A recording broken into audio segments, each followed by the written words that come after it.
सास बहू की अनोखी कहानी। गांव में सुमित्रा देवी और उनकी बहू अनन्या का रिश्ता मिसाल बना हुआ था।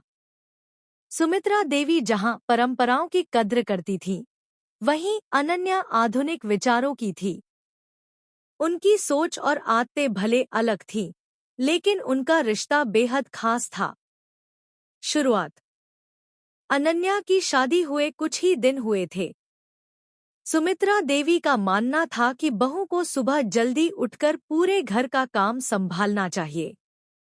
लेकिन अनन्या को देर तक सोने की आदत थी और वह अपने ऑफिस का काम रात में करती थी। दोनों के बीच अक्सर छोटे छोटे मतभेद हो जाते थे। पहला मोड़। एक दिन सुमित्रा देवी ने देखा कि अनन्या रात को जागकर अपने ऑफिस के प्रोजेक्ट पर काम कर रही थी।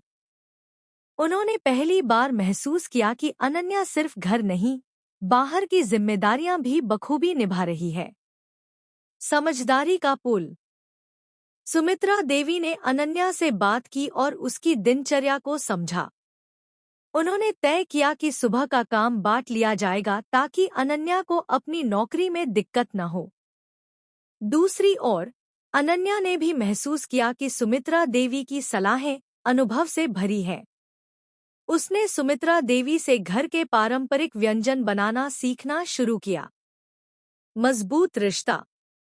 एक दिन गांव में कड़ी बारिश के कारण नदी का पानी बढ़ गया। सुमित्रा देवी और अनन्या ने मिलकर पूरे गांव वालों को सुरक्षित स्थान पर पहुंचाने में मदद की। उनके इस काम ने पूरे गांव में उनकी सराहना की। अब दोनों एक दूसरे के पूरक बन चुके थे। जहां सुमित्रा देवी अनन्या को जीवन के सबक सिखाती, वहीं अनन्या उन्हें नई तकनीकों और विचारों से परिचित कराती। नतीजा।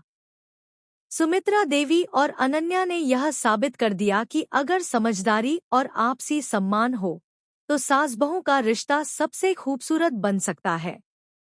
यह कहानी हमें यह सिखाती है कि समय और परिस्थिति के अनुसार खुद को बदलना और एक दूसरे के दृष्टिकोण को समझना ही रिश्तों की सबसे बड़ी ताकत है।